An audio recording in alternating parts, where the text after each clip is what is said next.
Bagel Frederick Ficklehorn faded from public consciousness and gained a reputation as one of the worst and most hated characters in internet history, if not fiction, in its entirety. Hey, it's Henry. I've been coming down with a serious case of the Hollywood blues recently. Don't know what the Hollywood blues is? Well, I don't know either. It made me pee my pants. So even in a time where Hollywood is like obsessed with remaking everything and spin-offing everything, there's a property that nobody wants to come back created by Lucas Cruikshank. Why would they want to not bring back his property? That's so mean. Say, look at this. I've been cleaning out my nest, and I found an old book of my poetry. Somewhere out there, someone needs Dr. Henry. Now I've got a guy, and his name is Bagel Frederick Ficklehorn is a character created by Lucas Cruikshank, debuting on the channel JKL Productions, L as in Lucas, being a family channel that technically serves as a collaboration between Lucas's twin cousins John and Katie. The channel is most known for epic Hannah Montana lip sync videos. But John, Katie, and Lucas were all cousins, and I assume they didn't live together, so in an attempt to presumably make solo content that wouldn't require 3 actors consistently, the character of Fred Ficklehorn was conceived and performed by Lucas, featuring adventures of a 6-year-old with an alcoholic prostitute mother. Despite John and Katie being younger than Lucas, Lucas was the actor. Except Lucas didn't sound like a child, so naturally the voice had to be adjusted to a higher pitch. But notably, this was not a special voice pitch shifted, this was just his voice pitch shifted, adding a comical touch to the high-pitched voice, exaggerating the high-pitch aspect of portraying a 6-year-old. Hey, it's Fred! And it's really nice out, so I think I'm gonna go swimming later. My mom found this really cool pool at the dump. It's really big and really deep. I think I might drown! I think there was some intention of an ensemble sitcom, but out of actor limitations, it was more of a video journal of a 6-year-old's life, documenting the abuse for purposes of comedy. The early Fred videos established the characters of Fred's alcoholic prostitute mother, Bertha, his kind of friend, Kevin the bully, and his crush/popular girl, Judy. All of which are typically responsible for Fred's predicaments that he describes to the audience. But I think the actual concept of the Fred Ficklehorn character eventually became foreign in most people's memories, because the most annoying aspect is the unrealistic high-pitched voice. And with the addition of the consistent punchline of screaming, it became annoying for many people over the age of 6 to actually watch. So I think most people pass off Fred Ficklehorn as guys screaming videos. Hey, it's Fred, and I'm kind of worried right now. Because you know how my mom was at the bar last week when I was with Bertha? Well, she hasn't came back yet. I mean, I left with Bertha, but my mom hasn't came back. My mom told me that if she's gone for 3 days, then it's okay, but if she's gone for more than 5 days, I have to notify the police. There's constant themes of child abandonment and abuse and whatnot, but most people don't remember that because they're too annoyed to actually pay attention to the dialogue. If you haven't seen these videos as an adult for more than 20 seconds, I actually recommend rewatching it, just to actually understand some of the dialogue. The child abuse and neglect aspects completely went over my head as a kid at least. But in late 2006, Lucas Cruikshank was 13, meaning that he was smart enough to have some understanding of video production, and this was in the time of simply clip screaming, like Nostalgia Critic, Cute Win Fail, or Equals 3. All those shows were hugely popular back in the day, so clip screaming was essentially the industry standard. So Lucas was actually smart enough to have both a funny voice filter and legitimate jump cuts, meaning the video is technically fully edited in a time where video editing on YouTube was kind of a foreign concept. Although it was an optimistic time for the future of the internet, there was not a whole lot of competition, mainly out of lack of professionalism. And Fred was seemingly professional enough. Most of the all-time classic videos from like 2006 are from one-hit wonder creators. And YouTube had some notable successful series, don't get me wrong, but Fred was able to span multiple years, unlike a lot of other people that struck gold on YouTube, mainly because he had more than one hit video. He had a hit series. Most videos were one-hit wonders. Fred was not a one-hit wonder. And out of the inability to upgrade production value, Lucas still managed to create a universe all by himself.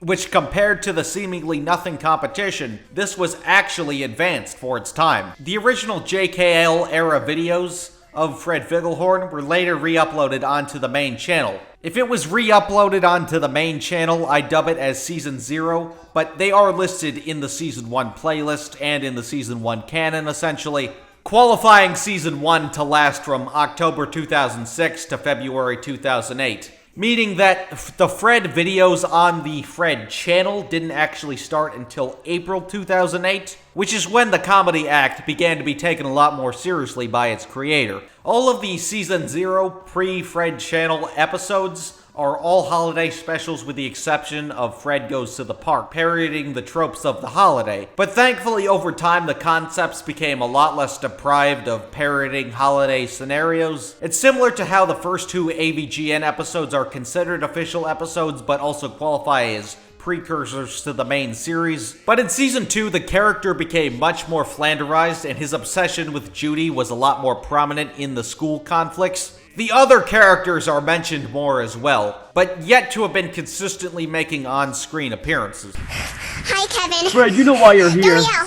I want to Don't ever ding-dong get to my house again. Stop hitting! Stop hitting! Get away from my What a camera! loser. You let go of my Take camera, that. you little brat! And there was still more variety in the episode conflicts, even if it still consisted of recalling what happened to Mr. Figglehorn that day. This continued into Season 3 in 2009, which is more of the same of Season 2. But in April 2009, around a year into the debut of the spin-off and commitment to the character, he reached 1 million subscribers, which was an unheard of statistic at the time.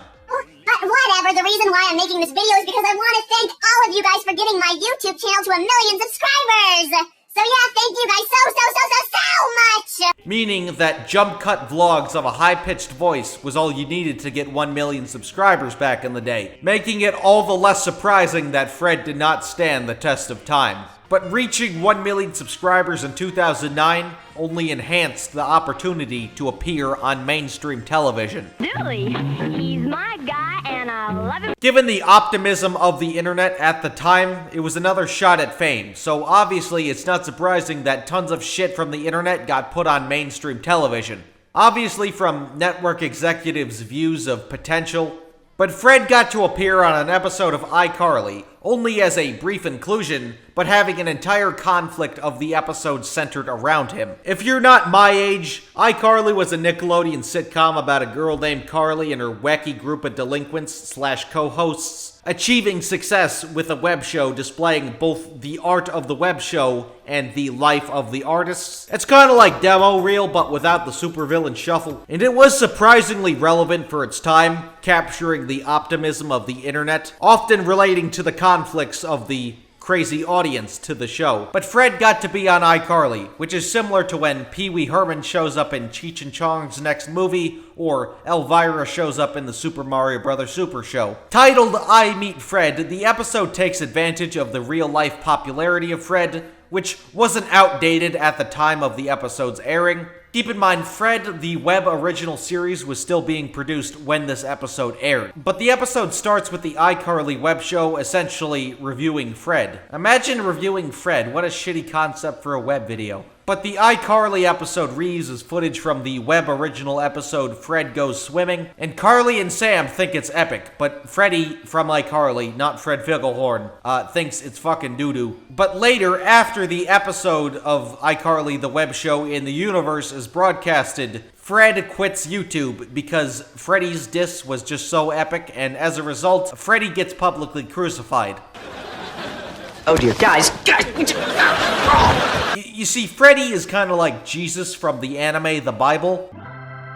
This is the Bible. You question the words of the mighty Jimmy? How long shall they kill our prophets while we stand aside and look? But everyone is trying to kill Freddy because he doesn't like Fred, which is a great moral, assault people with opposing opinions. But to save iCarly's reputation and viewership, they have to convince Lucas to play Fred again. The interesting thing about the episode is that they apply the art and artist aspect of iCarly and apply it to Lucas and Fred, allowing Lucas to appear both as himself and the Fred Figglehorn character. But it turns out Lucas is retirement was a PR stunt to boost both of iCarly's and Fred's viewership, with the episode ending with a proper iCarly Fred in-character crossover, meaning that the resolution to the episode is simply just a Fred YouTube video. And the episode's opening and resolution is unbearable because it's the same thing / reuse of the Fred videos. I'm not hugely familiar with iCarly, maybe I'll watch all of it someday, but this episode seemingly did well at the time, but now is regarded as one of the worst, if not the worst episode of iCarly.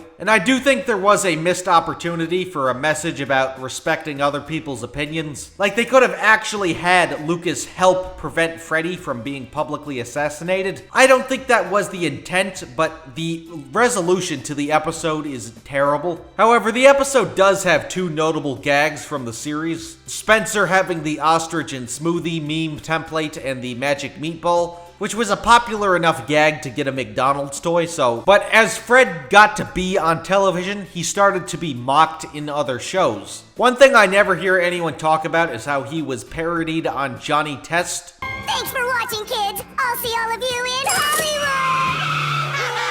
But in the episode of Johnny Test, Johnny Tube is actually a satire of the desire for fame and optimism of the internet at the time that episode aired. And one of the internet characters in the episode is named Hal and was essentially the self-insert of Fred. What are you laughing at? High-pitched Hal on Snoop Tube.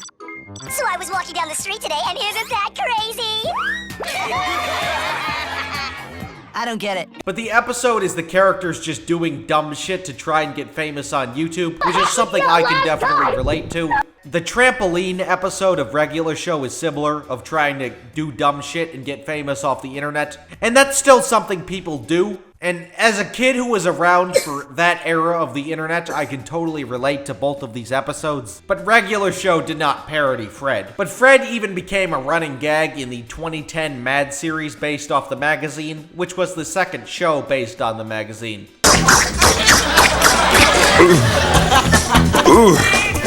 I don't feel so good.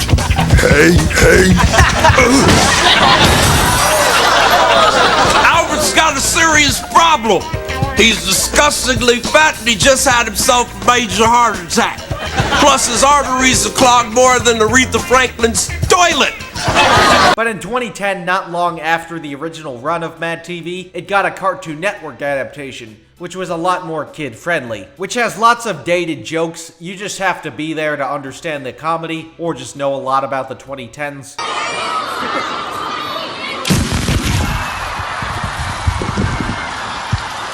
Nominees for Best Scrunchie are... Oh, you guys.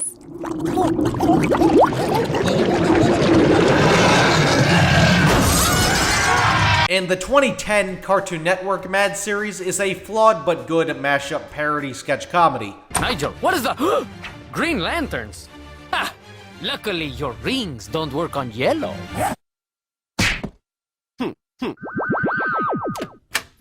But Fred was a running gag who only appeared in 3 episodes. Take her! I have staying power! Hi, I'm Fred. My mom says I'm too hyper, but I think she's mean. But I mean, like, this internet character got a full insert on a parody sketch show, which was an unheard of accomplishment in 2010. But even if he was being mocked in other kids shows, that didn't stop the rising star. That only gained him more publicity. Not good looking. Heaven knows.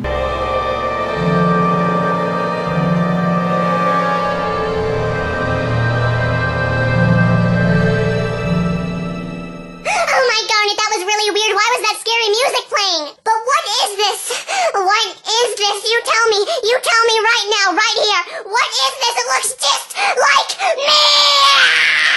I think Fred is awesome, just like all of you guys think. I think Fred is awesome.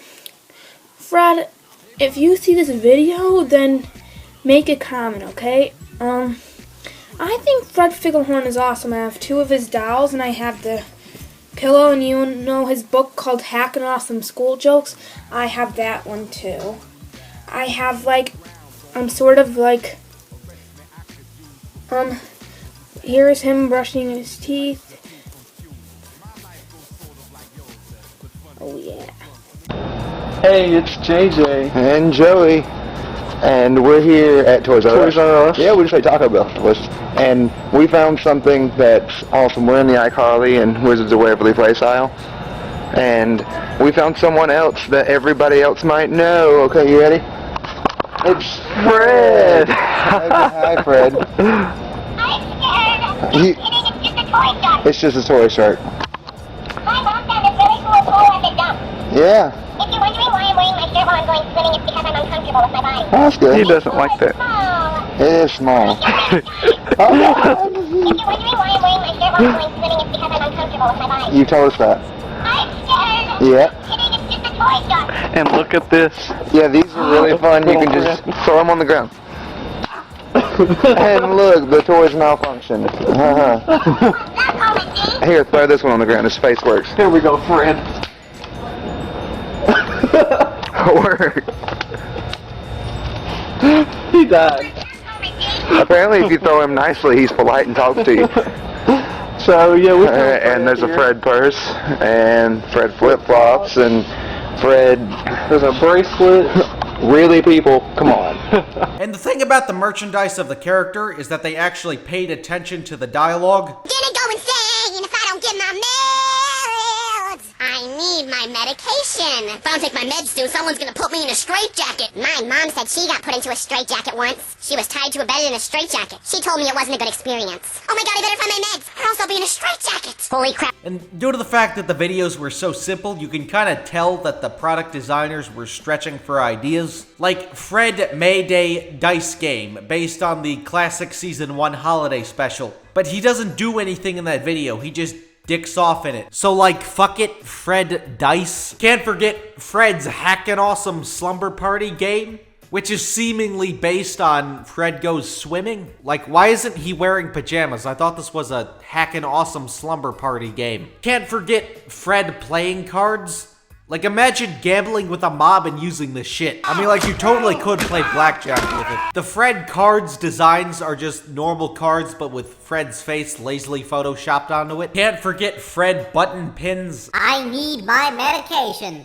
What a great thing to put on your body. Fred talking pen. Dude, some kid totally got suspended from school for constantly playing Fred noises in class with this thing. Hell, there was even a Fred talking soundboard keychain. Thankfully, they didn't make a soundboard app for your iPod Touch 3. More keychains than stickers with all his classic phrases. Dude, Fred joke books. Bro, let's look at some Fred-tastically funny jokes. What did Fred say to his neighbor?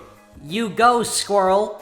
What's the fucking joke? Well, it's Fred has this odd running gag of calling dogs squirrels. Those squirrel things are stuck inside a deep hole. Oh my gosh, look at them. They're so terrified. Oh, just wait one moment, squirrel things. Daddy will come save you. Oh, little squirrel things. You were so terrified down there, weren't you? Like, he's calling people dogs, but not like real dog, like rapper dog with a WG. But he doesn't know the difference between a dog and a squirrel. So he says, "What up, my squirrel?" Like, it's a fucking joke book for 7-year-olds. Why are the jokes this convoluted? Bags for all you figgle hoochies. Magnets, Roar XD. Fred flip-flops, put those grippers away. Fred has braces as some merchandise, which is odd because the character never had braces. Like, he doesn't even have braces on the packaging. Fred goes to the dentist plushie, based off the classic episode. Fred in a straitjacket plushie. Because remember, Fred is a comedy about the effects of child abuse and neglect, technically. My mom's coming home from rehab today. I wonder what was going through the head of the grandma that designed some of this merchandise. If I don't take my meds soon, someone's gonna put me in a straitjacket. Oh dear, these kids are really digging schizophrenia. And even classic red shirt Fred plushie. Can't forget the Fred pillow. When I get my heart broken by Roderick Heffley, I cry myself to sleep on the fickle pillow. Yeah, I weigh 91 pounds. Very godparent! Very godparent! But then, the 2009 holiday season approaches. What's the hot item gonna be? You will be here any minute and we'll start rehearsal. Director? What director? Charlie Brown! Oh no, we're doomed. Now, think of what the hell you wanted for Christmas in 2009. I can tell you, I used to have an Owen Wilson car wallet, but my brother wiped his ass with it, so we had to throw that shit out, quite literally. Maybe Santa will bring me another one. Want a Sprite cranberry? Oh shit, it's Bill Cosby! It's the thirsty. Poor little baby, you can stay inside the house, just don't pee on my mom's bed again. She was very mad. Hey, it's Fred! In 2009, the Fred Webb original was still going strong. Mainly, there is one main series episode that is not on the channel, Fred Tries Dancing, where Fred practices dancing in an attempt to get on a dance team that Judy is in to get closer to Judy. It is not available, presumably out of copyright complications, but this episode could have been influential to a notable Fred music project. At this point in time, Fred was so popular that Lucas was given the opportunity for a singing career. Not as himself, but as the Fred character. Fred the fucking Christmas EP, because Christmas is crucial to the US economy, I don't know. Hey guys, it's Fred, and I have a really big announcement. I don't know if you remember, but I actually mentioned in another video that I was working on some Christmas songs, and we've just been working on those, me and my mom's friend. We've been working on them straight out of his trailer, and they're turning out really good. It's really exciting because on Tuesday, November 10th, I'm going to be releasing the music video for one of the original songs that I helped write, and that will be coming out the whole entire music video. The song is called Christmas Cash. I mean, when you listen to this album, these 4 songs, it's like reading my diary practically, because, I mean, the songs are just so personal to me. It's just like me spilling out my heart. It's like me ripping out my heart. Let's face it, we all know that Christmas is a big commercial racket. It's run by a big Eastern syndicate, you know. It's a Hackin' Christmas with Fred by Fred Figglehorn. Should be in every mall during the holiday season, just like Mariah Carey. The EP qualifies as self-released given that it was not distributed by a major label, and the sound audio seems like it was recorded on an iPod Touch 3. Now, I know my audio is very inconsistent. I travel a lot, can't always get it, but I have metal pipe sound effects, so I get a pass. Although with the lack of a major label, it still got a CD released, even in the age of iTunes and pirated YouTube re-uploads. Guys, this is so Lana Del Rey vinyl. On top of the bad audio quality, Fred's voice is also an issue because of the limitations of the vocal range because of having such a high pitch. And there's no strategy to not make it be obnoxious, but I guess the obnoxiousness aspect was what people liked about the character. In fact, it's even auto-tuned. Now, I don't hate auto-tuned, but I don't like it when it's overused and not used sparingly. And the last thing Fred's high-pitched voice needed was auto-tune. It reminds me of bad Five Nights at Freddy's songs on that corner of YouTube. This attraction is great. So many guards I can break. You know, that corner of YouTube. Better watch your girl before I clap those cheeks. And the FNAF characters are robots, so to create the illusion of a singing voice, voice filters are often incorporated, but not sparingly. As an example of being used sparingly, Madlib, the music producer, has a cartoon alter ego named Lord Quaz, and together Lord Quaz and Madlib have a group called Quasimodo, with the main gimmick that one person is playing 2 different characters in a single song. Lord Quaz is just Madlib with the voice filter, but Lord Quaz's pitch-shifted voice makes it tolerable because it's used strategically. It's a great music experiment. But this is hacking squirrel poop. But let's look at the tracks. The first one is Christmas Cash, and it got a music video of Fred on a bad green screen with shitty JPEG environments. But Fred is screaming about how he loves money for Christmas, and I agree with him. But on top of the shitty Kids Boppy production, it barely has anything to do with Christmas. It's just a money and bitches song without the bitches. The chorus is mostly just the words money. It's so lazy and barely Christmassy. Like, you could replace the word Christmas with birthday and the song would be exactly the same.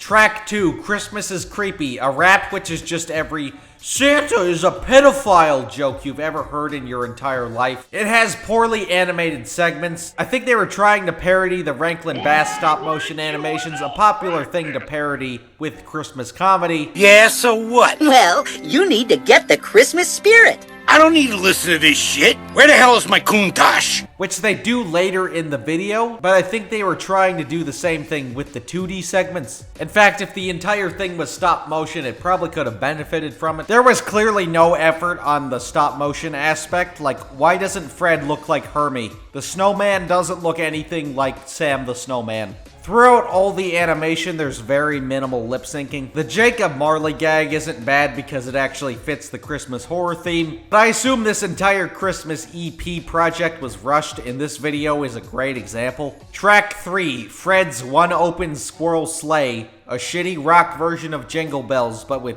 squirrel lyrics, and is not a sleigh, besties, am I right? Song 4, Fred's 12 Days of Christmas, a parody that is also a rap because LOLXD rapping beat. In this version, the 12 items are all from Judy and are therapy sessions, dads in prison, fatties dancing, creepers creeping, moms in rehab, cats with rabies, talking heads, screeching birds, Swedish meatballs, TV dinners, and a little baby squirrel in a tree.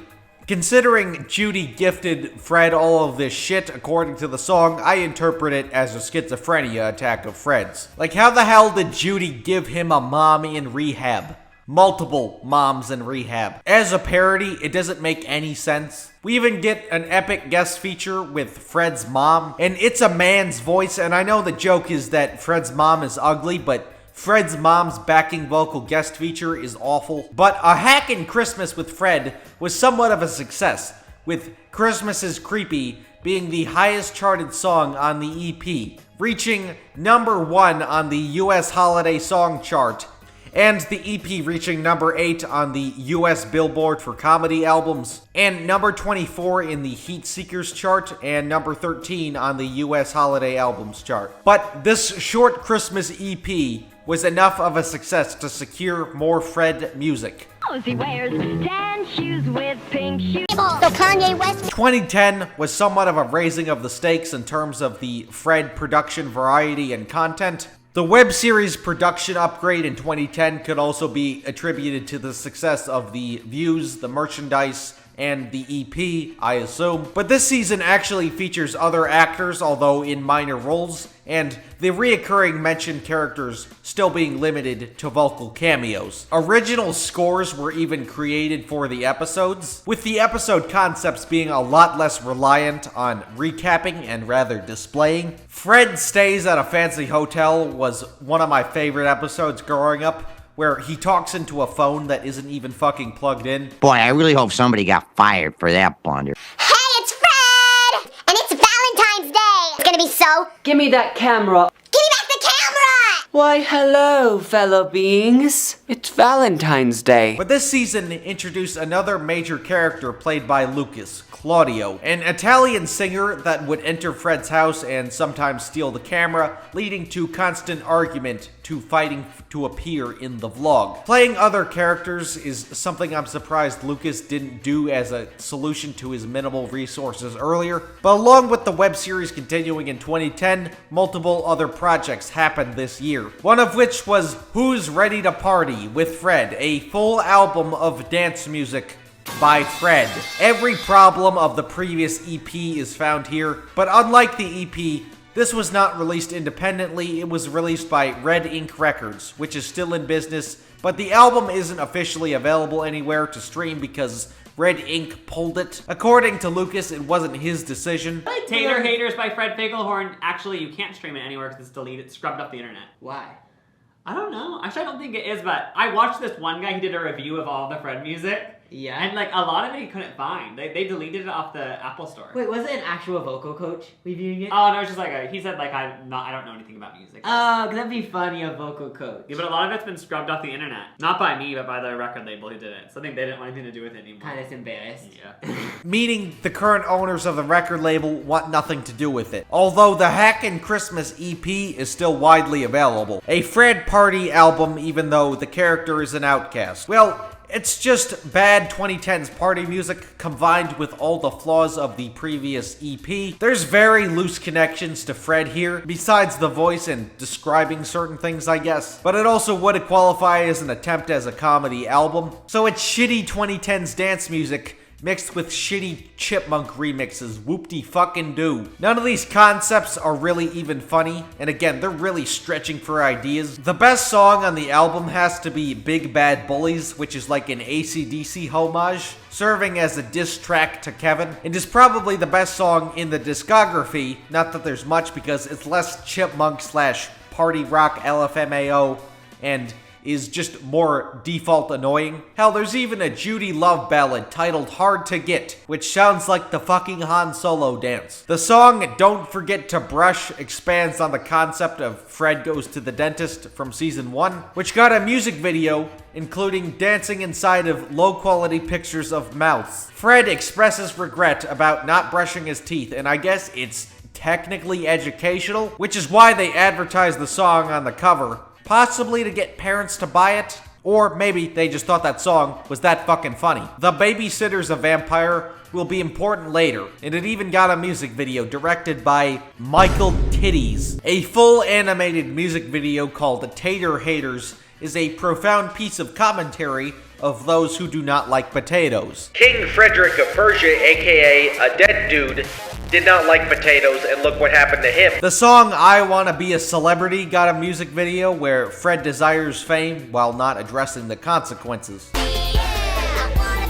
Is that fucking Jared from Subway? Actually, it's Patrick Wilson and Brian Bell from Weezer. But why is half of Weezer in this video? Fuck it. Fred and Weezer go to the fucking moon.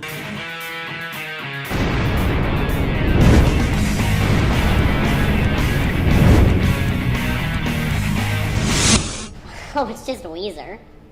Weezer? Oh my damn it, it's Weezer! Oh my damn it is one of Fred's catchphrases, which is a combination of oh my god and damn it, parodying the phrase God damn it, which is a representation of Fred's comedic genius, lowering the word count. But why is Weezer going to the moon with Fred? I think we gotta call a Weezer huddle. You guys cool with this? No, they're gonna do it. So, what do you guys think? Everybody looks extremely uncomfortable throughout the whole video, and they don't even actually go to the moon. It's just a suggestion to Weezer offered by Fred. I think the only reason Weezer agreed to do this was to promote the 2010 Weezer album Hurley. The new Weezer LP, Hurley. Of course, this thing doesn't come out until next week, but Weezer is streaming it online in full now on their MySpace, link down there. But this video also ties into Who's Ready to Party, and I guess Weezer really wanted to promote their then new album. And I mean, like, if you look at this article, which claims to be the most trending children's searches of 2009, Fred apparently got more searches than Lady Gaga, Justin Bieber, boobs, Hannah Montana, Selena Gomez, Lil Wayne, Eminem, Family Guy, Pussy, Sesame Street, Gummy Bear Song, Paparazzi and Poker Face, and Twilight. God damn. Like, you can't blame Weezer for doing this collab with Fred Figglehorn. Guys, 2010 to 2011, Weezer was on fucking fire. Name one other band that was in Fred, Annoying Orange, and the Cars 2 soundtrack. We're in hell for some reason, I'm not sure why, but... Dude, I told you, man, you wanted to see a good rock band. All the best rock bands are in hell these days. I don't know. Ooby feet! Ooby feet! Annoying Orange had a ton of guest features over the years. And by over the years, I mean like 3 years. In fact, it was even a childhood dream of mine to be a guest star on Annoying Orange, playing my Annoying Orange OC Pickle Juice, a parody of Beetlejuice but a pickle. Nice fucking model! I even drew concept art and was gonna send it to the creator Danebo's P.O. Box, but I was like 7 and I didn't know how to send mail, so I gave up. My girl's name is Sonora. I tell you friends I adore her. This is a redrawing of my concept art. So tragically, I never got to be on Annoying Orange, playing my OC. But, you know who did get to be on Annoying Orange? Fred. In the crossover, Fred versus the Annoying Orange, which is like Nostalgia Critic versus AVGN, but cooler. The video starts out with forgotten Annoying Orange side character Liam the Leprechaun, who got a spin-off that nobody gave a fuck about, transporting Orange and Pear to Pesterfest 2010, where Fred and Annoying Orange scream at each other, and that's the plot. In fact, they even make a reference to the first ever Annoying Orange episode. You look fruity! Hey, Apple! What? You look fruity. Yeah, that was hilarious. I was a very stupid child that was obsessed with Annoying Orange for like 4 years, which is the only reason I know lore facts like that. But when I discovered this crossover as a kid, I was actually kind of disappointed that it wasn't a rap battle. Because there was a duology of ERB parodies featuring Nice Peter as Eminem and Epic Lloyd as Biggie Fries. These two videos are annoying as shit, but actually have some smart junk food puns. But as a kid, I really wanted a rap battle between Fred and Annoying Orange. And I still stand by that because part of ERB is that you decide who wins. So there's a tie no matter what. But both Fred and Annoying Orange scream really loudly, murdering Liam the Leprechaun, and then the video ends. But this wasn't the only Fred and Annoying Orange crossover.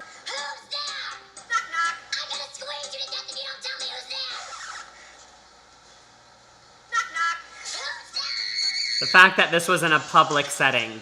That grocery store was open, there were people shopping, minding their own business, and I was talking to an orange. In fact, Fred Goes Grocery Shopping was actually another favorite of mine growing up. Not just because of Orange's cameo, but because Fred buying anti-diarrhea pills and $2,500 worth of bread, I thought those jokes were hilarious as well. But on the subjects of crossovers, there was even a sub-series of videos called Figgle Chat, which was like an Eric Andre type comedic talk show. Well, if you can't beat them, might as well join them. Hey! Look at daddy. Dude, holy shit! It's epic rap battles of history, Barack Obama! Government shutdown sucks, but at least I can watch a movie. What's in the fucking box? Crunch berries, nigga, damn. This is similar to the time Marshmallow got a spin-off that nobody gave a fuck about, which was just like Space Ghost, but with shitty YouTubers. They're big and voluptuous. If I want to get a boyfriend, then obviously— Oh my god, Marshmallow, watch out! But with a notable increase in Fred's web series, it was only logical that the budget was getting bigger and bigger, and by bigger, I mean $4 million. Come on, Annie. Let's go to the movies. Let's go see it. Joint to joint, who else would it be? So, like, what's popping on the grill, guys? What's up? I know what's up. The friend— If you were interested in stories with happy endings, then you would be better off somewhere else. In this story, not only is there no happy ending, there is no happy beginning, and very few happy things. Don't you get that? I personally recommend going to a store or something and buying the DVD. The reason you've got a big dog. Just one time I was really bored, so I downloaded every single Lady Gaga song on there. My mom got mad at me because apparently Lady Gaga's a bad influence. Wowzer Topster. My mom is so annoying. So yeah, here's a little DVD preview.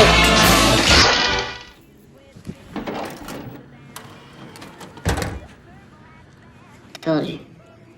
We're gonna hang out. Watch a movie. Hi, it's Fred! Today is Friday! Oh my god, say that fast, it sounds like Fred Day! Friday. Days off.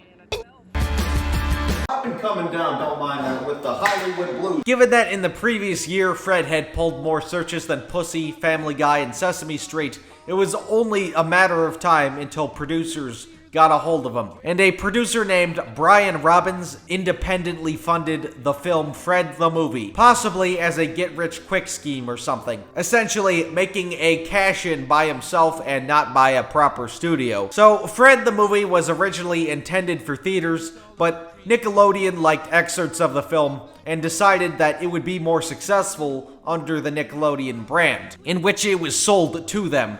Possibly influenced by his successful appearance on iCarly, meaning that Brian Robbins probably made his money back in the end. And if the name Brian Robbins sounds familiar, it's because he became the president of Nickelodeon and the family division of Paramount Plus in 2021. So thank him for the J-Team. The JoJo toilet, as in the thing you put your fucking ass on and piss and shit in. Yeah, you need your own fucking face all over that too. But he also acted, is most known for production, and now he's the president of Nickelodeon. But not when this movie first premiered in October 2010. But for some reason, in the UK and Ireland, it got a theatrical release in December, I guess to make a quick buck during the holiday season. And although the minor theatrical release wasn't hugely successful, not that it needed to be, on TV, it got 7.8 million viewers, which for its standard of Nickelodeon TV movies, it was a hit. Now, I was 6 when this movie came out, meaning I was probably watching Cars or Marmaduke on September 18th, 2010. But Fred the movie is two things, an act adaptation and a YouTuber movie. Keep in mind, until about 2010, besides iCarly, Fred was mostly by himself. But the concepts to tell both a feature-length story and to take advantage of a larger in-context budget, the previously described or vocal cameoed characters, Kevin, Bertha, Judy, and Fred's mom, all get to be seen on screen. Fred, Kevin, Judy, and Bertha were no longer 6 years old. Fred's voice is no longer the same here because he has to constantly interact with people. Hi, it's Fred! Today's Friday! So simply here, he's doing a voice rather than having his audio being edited in every piece of dialogue, which is actually far more tolerable. This was a change made for the better because who's gonna believe he's seriously 6 years old? So it does serve a role as an adaptation by shifting pre-existing lore. It is technically similar to other comedy acts that became movies or starred characters that later became movies, like Wayne's World, The Blues Brothers, or Pee-wee's Big Adventure. The difference with those three is that they weren't also YouTuber movies. YouTuber movies can sometimes qualify as celebrity endorsement media. Fred the movie does not because Lucas is playing Fred. Most of the time they are typically celebrity endorsement though. But there are exceptions like F the Prom, directed by Benny Fine. Cole! Stop trying to peek at Maddie's nipples! Oh my god, Dad! One of the creators of the previously discussed Emo Dad, one of the worst web cartoons ever. So because it was directed by one, it qualifies as a YouTuber movie. But most YouTuber movies are dog shit. In fact, the most technically confident YouTuber movie made by a YouTuber that's actually good, Angry Video Game Nerd the movie, isn't even that good. This looks like a fucking chocolate chip cookie! Oh look, the Shane Dawson movie. I sure hope no animals were harmed in the making. Gotta love Nostalgia Critic The Movie 3, which led to Demo Reel, which is epic. I will never forgive Smosh the Movie for not making Molester Moon the antagonist.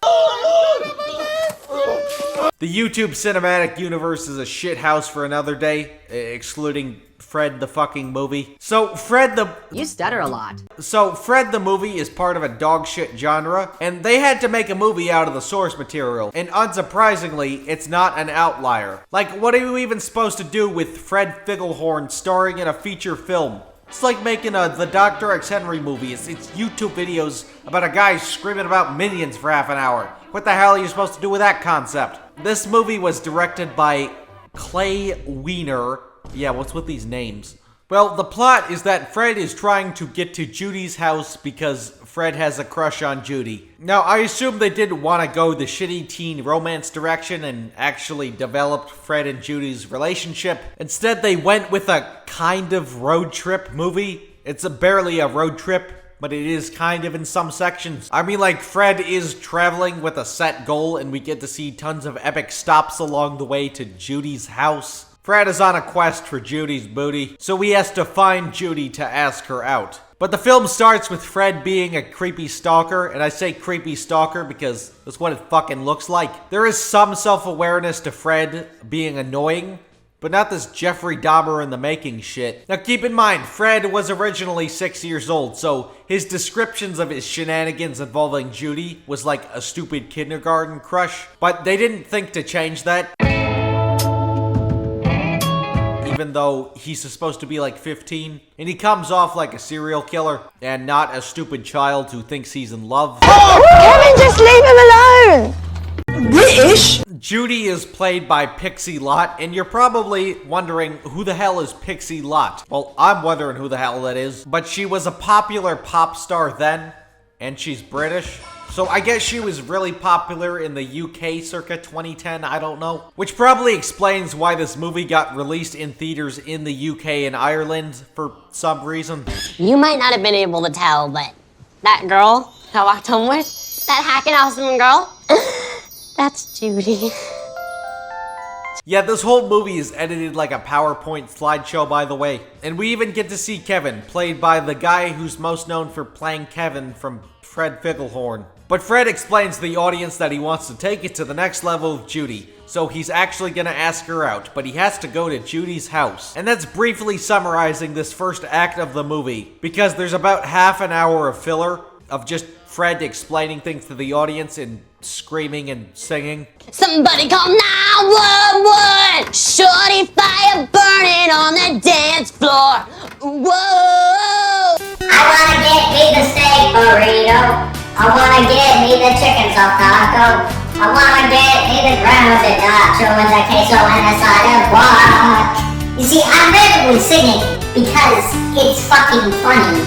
But Bertha shows up, and Bertha is played by Jeanette McCurdy. Wiener decided to depict her like Ramona Flowers, and I guess there's Fred's dad, who is played by... The Secret. Actually, Fred's dad isn't in this movie. I don't see anyone in that chair. Oh wait, hold on a second, it's... John Cena! Yeah, that's right, John Cena is randomly in this movie, and keep in mind, this was pre-meme. John Cena! In fact, this is his 4th acting role. He was still wrestling consistently and professionally until about 2016 to my knowledge, excluding like some one-off events and whatnot. Meaning that this movie basically started John Cena's acting career, shockingly. It wasn't until, honestly, the Fred movies where I could parody myself, and that was kind of the start of all that. And right after that, Trainwreck, where I could have fun with the process and expect nothing out of it. Hey guys, it's me. Hey guys, it's me, John Cena. Yes. I guess they thought if they put him in the movie, it would be funny. And this was before the advent of replacing every video with John Cena! That was like 2015. So including John Cena randomly in this movie was surprisingly ahead of its time. And really before he consistently professionally acted in film. So he was probably expensive in context, but if they were to try and get him in a Nickelodeon TV movie nowadays, that shit would not happen. And I'm being completely serious when I say this. John Cena is surprisingly great in this movie.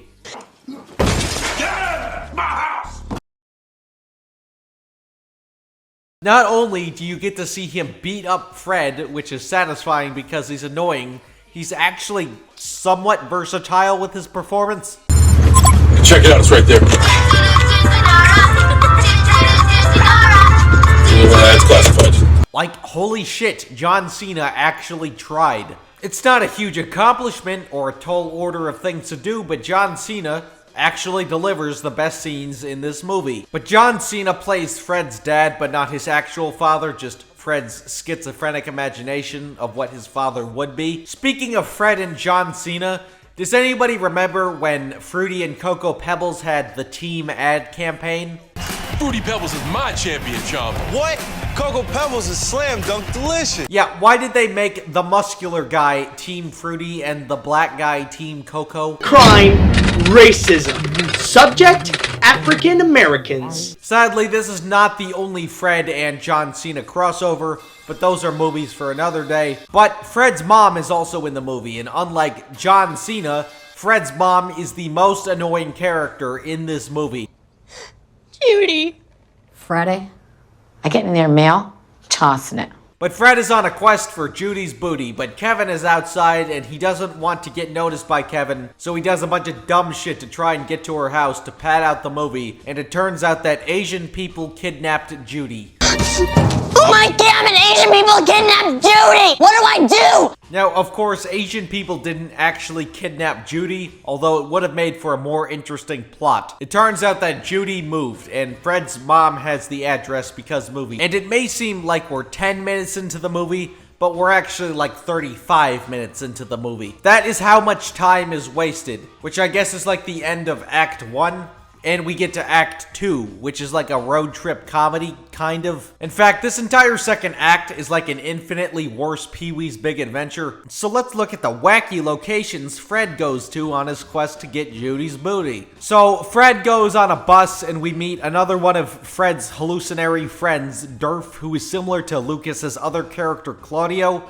But I guess Claudio got replaced with Durf, which is just Fred spelled backwards. Bro, you did not just disrespect Sonichu lore like that. So Fred goes to the beach and Bertha buries him in the sand. Because, you know, too much sex appeal. I mean sex! Then he goes to a laundromat and gets naked, and instead of getting arrested for indecent exposure like the little Dahmer he is, he goes to a car wash to clean himself. Then he goes to a pet store to try and get Judy a squirrel, but Fred can't afford a squirrel, so he tries to steal it.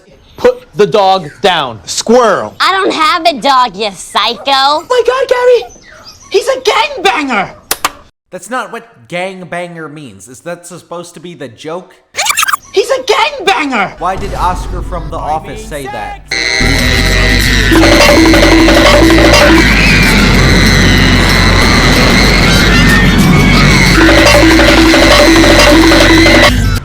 Damn! Damn and diddy! Damn, nigga! Crime, racism. Subject, African Americans. Or a book or a video game or something doesn't help, because how the hell am I supposed to know that? And then he gets to Judy's house. Wow, all of these locations were so creative. But Party Rock is in the house tonight, and Judy is throwing an epic party, and Fred gets pizza shoved in his face. That's what the kids call epic fail. And throws up on Judy, and Judy is pissed, meaning that Fred is devastated. But the show goes on, and it turns out that Fred getting covered in pizza and throwing up on Judy was recorded on everybody's iPod Touch 3, and Fred desires revenge. Oh my God, he's turning into Elliot Rodger. Ah, but that's not all.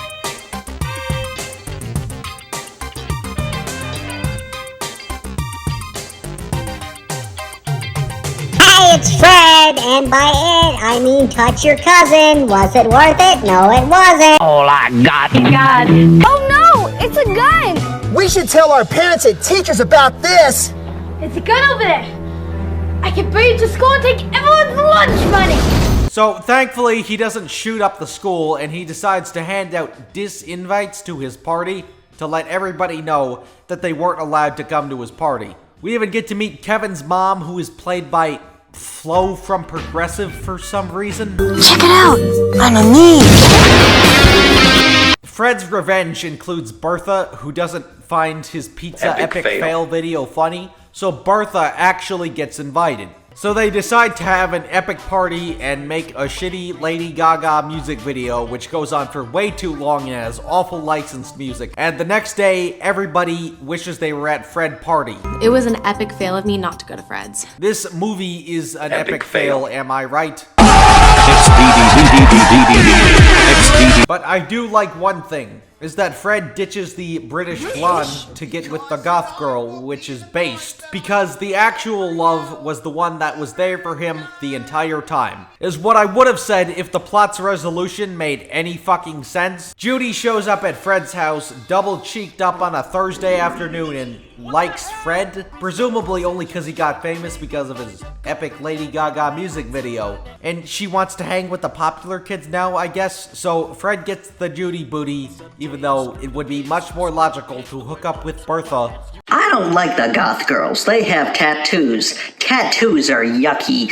British people's fingers taste like crumpets. In fact, Bertha probably should have been in this movie more to give Fred somebody to work off of, so it isn't just screaming to the audience the whole time. And if they actually hooked up at the end, it would be more earned because she could help Fred get over Judy. So the moral of the story is stalk the girl you like Ted Bundy, and you'll get your way. rather than love occurs when least expected, so a great moral. So Fred the movie is hacking squirrel poop? As expected, but there is an occasional good joke, I won't lie. One more. Kevin, no, I am drawing the line. I'm gonna tell Dad! Don't tell him. But the fact that it's a children's movie that attempts to glorify Fred with minimal self-awareness is a huge disadvantage. Like, why does he get the girl? He was stalking her like a fucking serial killer the entire time. He also takes his clothes off in public and is willing to shoplift. He's a gangbanger! Sorry, gangbang. Like, this is the fucking hero we're supposed to root for? Which is really stripping it of any potential. Get it? Because Fred takes his clothes off in public in the movie? This plot should have not been in a kid's movie at all. It's quite horrific. Speaking of horrific. Say, look at this. I've been cleaning out my nest, and I found an old book of my poetry.